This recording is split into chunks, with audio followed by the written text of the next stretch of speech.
Saludos, estimados participantes del Diplomado Justicia de Paz y Resolución de Conflictos por Medios Alternativos. Bienvenidos una vez más al módulo Oratoria y Redacción de los Procedimientos. Iniciamos la sesión 3, recordando en primer lugar la importancia de una comunicación eficaz. Ya lo he insistido en las dos sesiones anteriores, pero lo voy a mantener hasta el final. Es importante entender que una comunicación eficaz es aquella que se logra cuando alcanzamos los objetivos que hemos establecido para la interacción con los otros. En este caso, su objetivo es lograr que se resuelvan los conflictos y que haya una convivencia armoniosa. Y la comunicación es la esencia de una oratoria eficiente.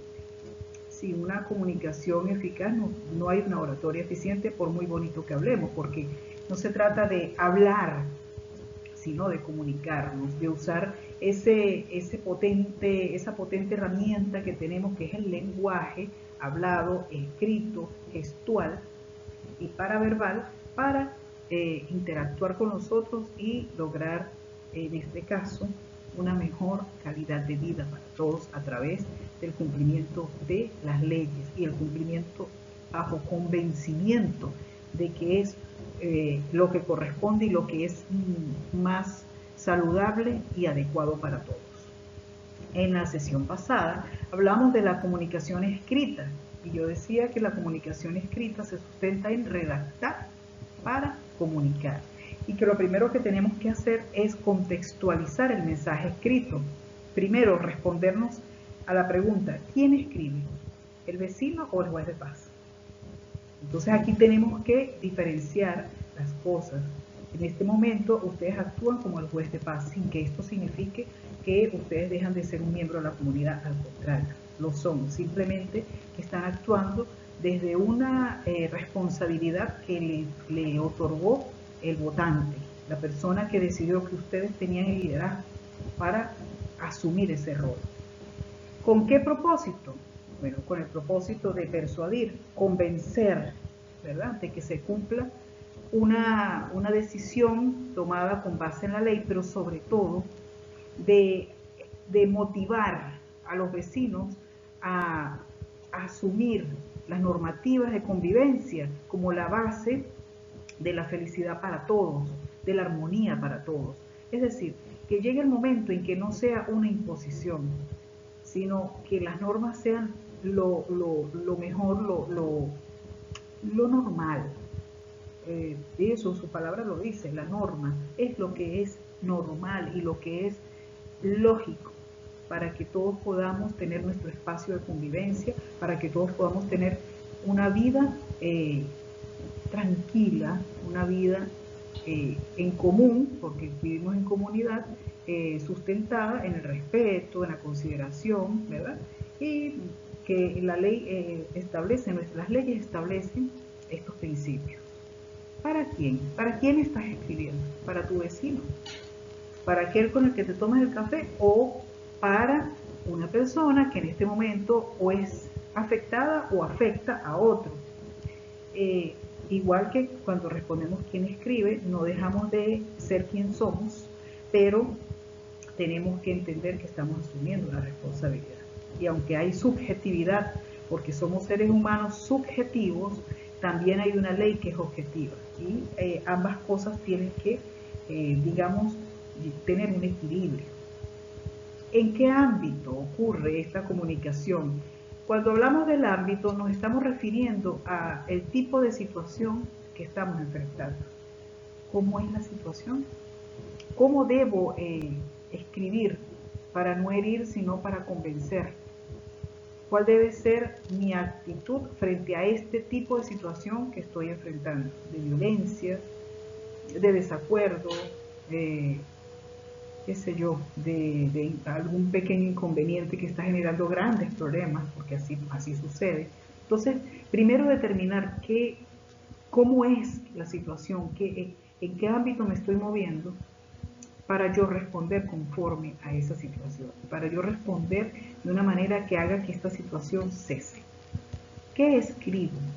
Bueno, ya cuando yo conozco estas 4 respuestas, entonces voy a escribir la respuesta más adecuada, ¿verdad?, a la situación que estoy enfrentando. ¿Dónde ocurre la situación?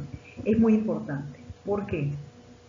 Porque miren, nosotros vivimos en un mismo país, en una misma región, pero les puedo asegurar que de una comunidad a otra hay rasgos distintivos, hay maneras de vivir que diferencian a una comunidad de otra. Y esto también hay que tenerlo en cuenta cuando estamos dirigiendo una comunicación. Incluso habrán palabras que para una comunidad representan algo y para otras no. Entonces, es muy acertada la decisión de que el juez de paz pertenezca a su comunidad, porque ¿quién mejor para guiar o mediar en un conflicto que aquella persona que es parte de esa comunidad donde ocurre el conflicto?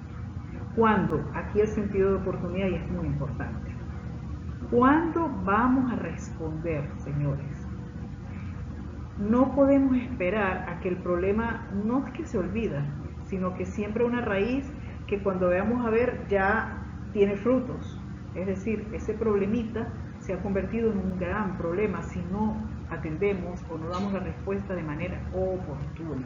Y esto no quiere decir que inmediatamente respondamos con lo primero que se nos viene a la mente y eso lo vamos a escribir, no, pero tener el sentido de oportunidad, es decir, ni tanto que alumbre el santo, ni tanto que lo queme, como dicen por ahí, ¿no? Entonces, a responder en el momento oportuno, ¿verdad? De hecho, la ley lo establece, cuántos días tengo que tardar para dar una respuesta. Es muy importante, más allá de lo que pueda estar escrito, eso tiene un sentido. Si yo atiendo ese problema en el tiempo prudente, ese problema puede solventarse y ya hasta ahí llegó. Pero si yo le doy largas, entonces nada de lo que yo diga después va a ser que, porque ya ese problema se ha multiplicado, ha generado otros inconvenientes. ¿Y cómo? Bueno, luego de que yo determino a quién le escribo, con qué propósito, para quién, yo voy a definir si yo voy a hacer un texto expositivo, argumentativo, un texto que se adecue a la situación. Más adelante hablamos del texto argumentativo.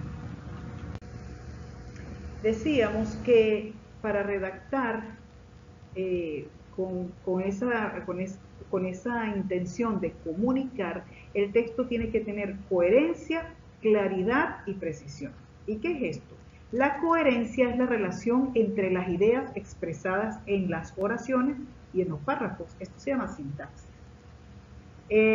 La claridad es el uso de las palabras adecuadas al contexto y al receptor. Yo he insistido en varias oportunidades en este punto, y esto se llama semántica. Y la precisión o concisión es concretar el mensaje sin rodeos innecesarios.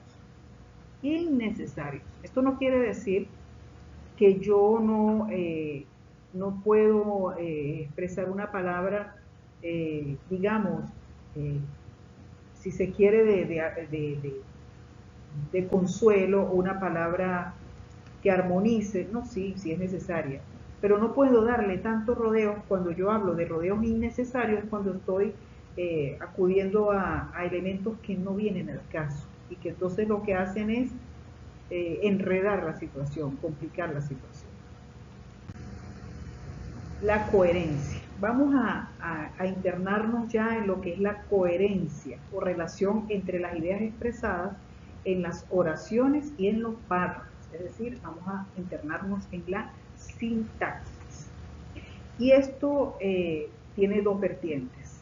Cuando pretendemos lograr una sintaxis o una coherencia dentro del párrafo, vamos a recordar que dentro del párrafo hay oraciones, es decir, frases que tienen relación una con otra, ¿verdad? Y allí podemos utilizar los signos de puntuación para que ese texto tenga coherencia. ¿Y cuáles son los signos de puntuación? La coma, el punto y coma, el punto y seguido y el punto y aparte.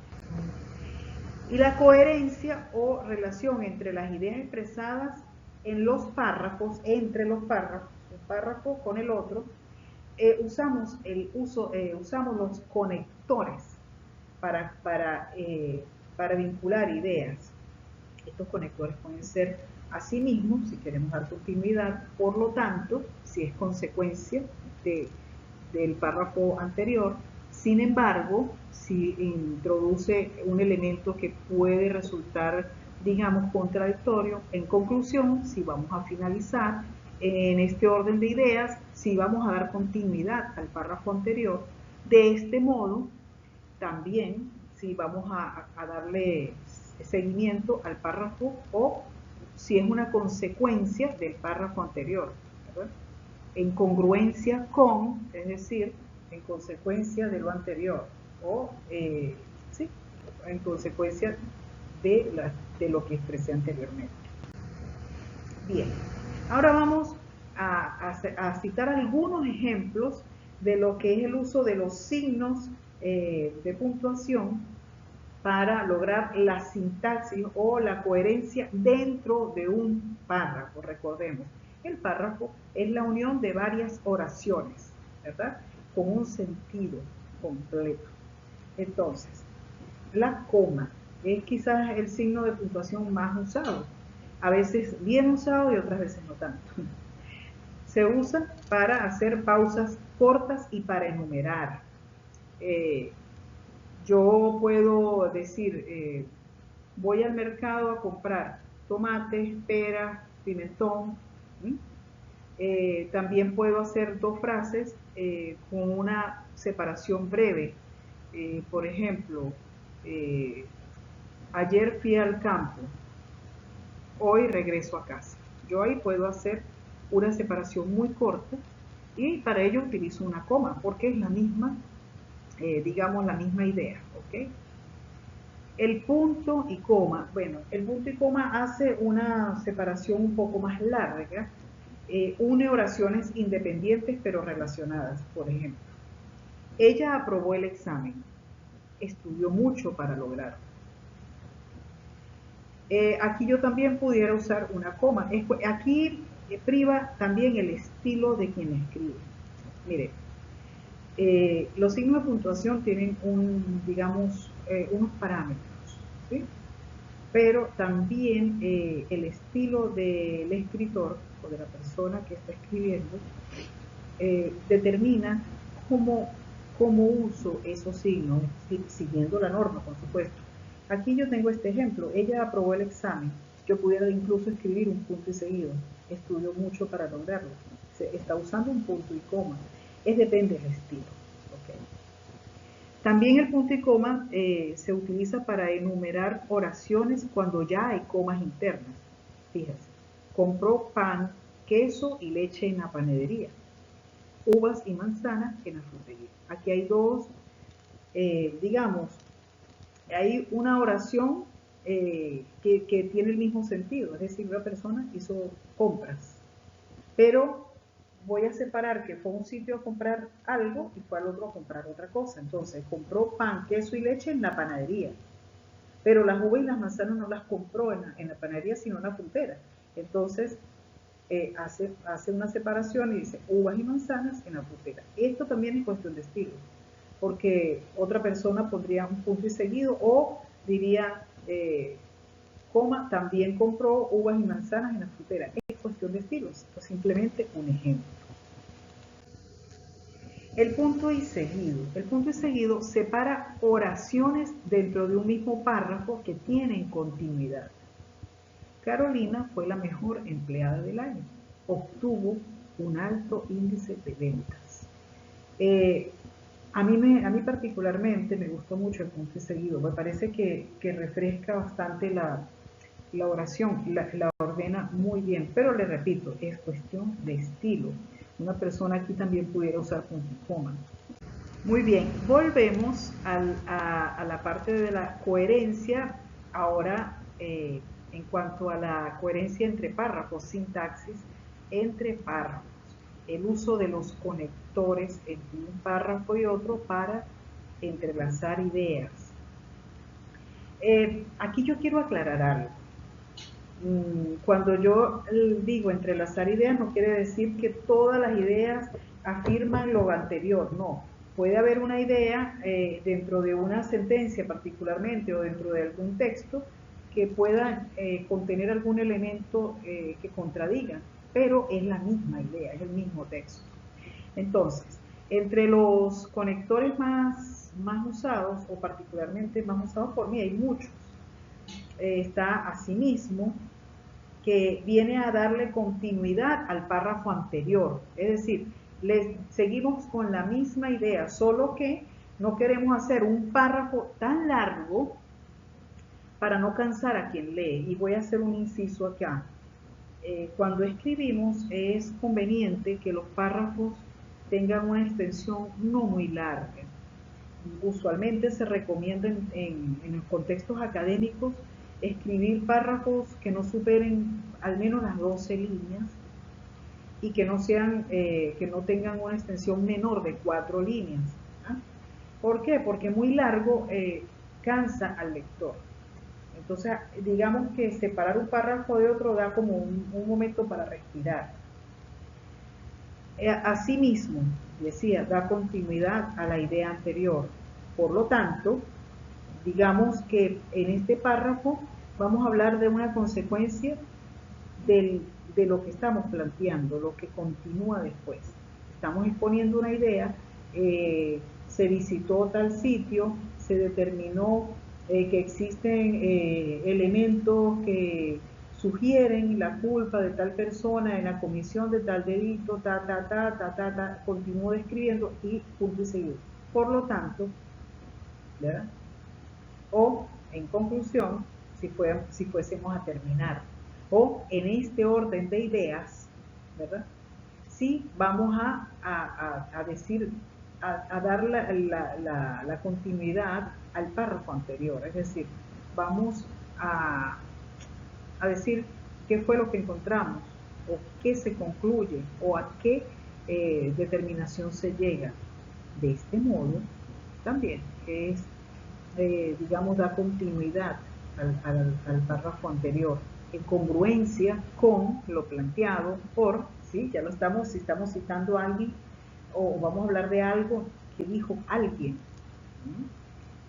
Sin embargo, nos ubica en una posición de introducir un elemento que puede, de hecho, ponernos en contradicción, pone dos ideas en contradicción, siendo el mismo párrafo, la misma situación que estamos describiendo, pero es que dentro de una situación pueden haber ideas encontradas, ¿verdad? Entonces, ese sin embargo introduce ese elemento que quizá contradice en algún término el párrafo anterior o lo que se dijo en el párrafo anterior. Pero ya eso es dentro del contexto de la situación que estamos describiendo.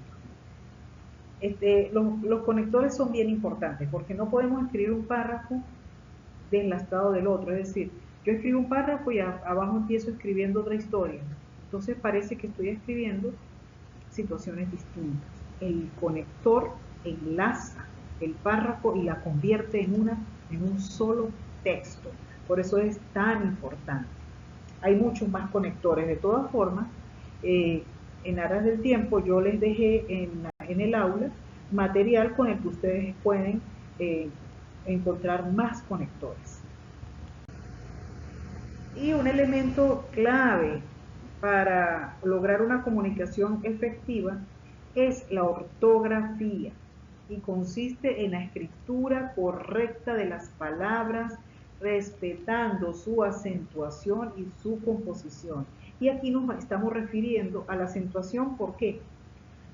Porque una palabra que esté acentuada, mal acentuada, puede estarnos indicando un verbo en pasado o puede cambiar su sentido.